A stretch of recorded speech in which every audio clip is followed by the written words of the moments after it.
नमस्कार दर्शक हो, Kulswamini MI Maharashtra live TV news चॅनलच्या बातमीपत्रामध्ये आपल्या सगळ्या दर्शकांचे अगदी मनापासून स्वागत.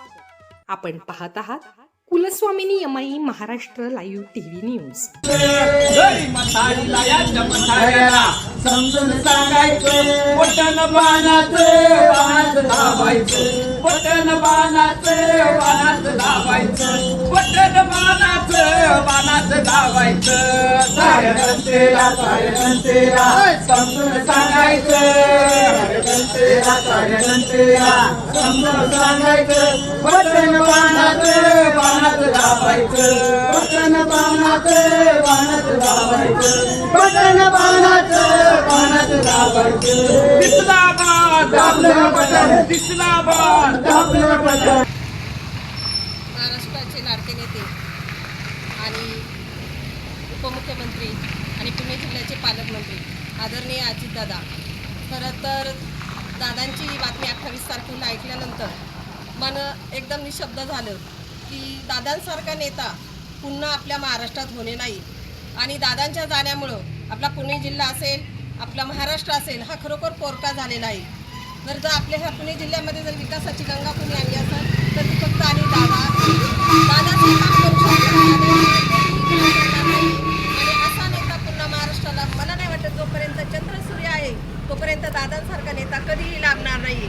आणि अशा आमच्या दादांना की ज्यांनी आमच्या हा खेड तालुका त्याचं नंदनवन केलं, मग धरण असेल, जे काही कामं असतील विकासाची की दादांच्या माध्यमातून झाली आहे. आणि दादा जाण्यामुळं खूप मोठी हानी ह्या राजगुरुनगर असेल या खेड तालुक्याची झालेली आहे.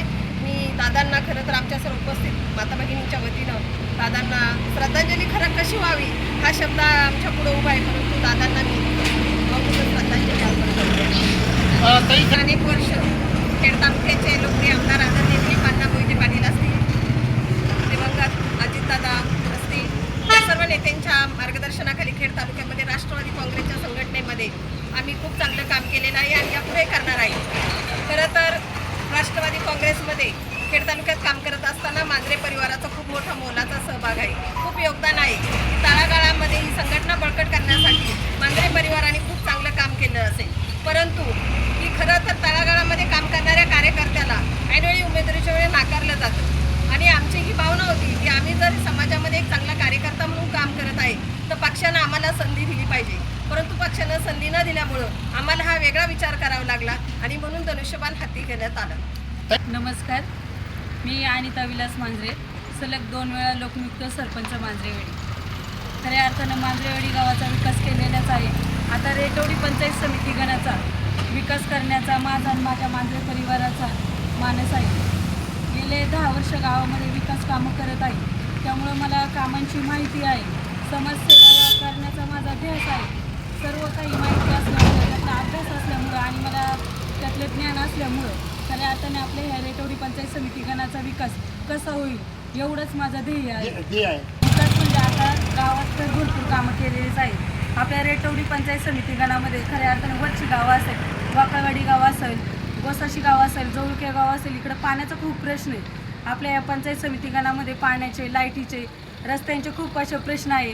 मग जिल्हा परिषद शाळेच्या प्राथमिक शाळा असतील, त्या शिक्षणाचा दर्जा असेल, शिक्षणाचा दर्जा कसा वाढेल याच्यावरती मी काम करेन. फायदा आपल्याला होणार आहे ना. आमच्या आता प्रत्येक घरोघरी प्रचारानिमित्त आमचे 5-5, 6-6 राऊंड झालेले आहे. आम्हाला प्रतिसाद चांगला येत आहे आणि प्रत्येकजण सांगते ताई 100% आम्ही तुमच्या पाठीमागे आहोत. बाबूराव भिकाजी मांजरे माजी सरपंच, पहिल्या मांजरेवाडी गावचे सरपंच. मी त्यांची सूनबाई. आमच्या सासरे ना राष्ट्रवादीचे 1 नंबरचं म्हणजे त्यांचं योगदान होतं राष्ट्रवादीला. आमचं गाव मांजरेवाडी खेड तालुक्यामधून मी भावपूर्ण श्रद्धांजली वाहते अजितदादा पवार यांना. अक्षरशः बोलण्यातून सुद्धा लय कळकळ वाटते. अजितदादा माणूस म्हणजे आपले पालकमंत्री, देशाचे पालकमंत्री माणिक मांजरे. मांजरेताई, तुम्ही आत्ताच सांगितलं असे जगावे छतडावरती आवणीचं लावणी आत्तर आणि नजर रोखरी नजरेमध्ये आयुष्याला द्यावे उत्तर. करून जावे बरेच काही दुनियातून या जाताना आणि गैवर यावा जगा साऱ्या शेवटी निरोप घेताना. चालू घडामोडींचे अपडेट्स जाणून घेण्यासाठी आपल्या Kulswamini MI Maharashtra live TV news चॅनलला जरूर सबस्क्राईब करा, लाईक करा, शेअर करा व कमेंट देखील करा. बेल आयकॉनवर प्रेस करा व नोटिफिकेशन्स मिळवा. पाहत रहा फक्त कुलस्वामिनी अमाई महाराष्ट्र लाईव्ह टीव्ही न्यूज.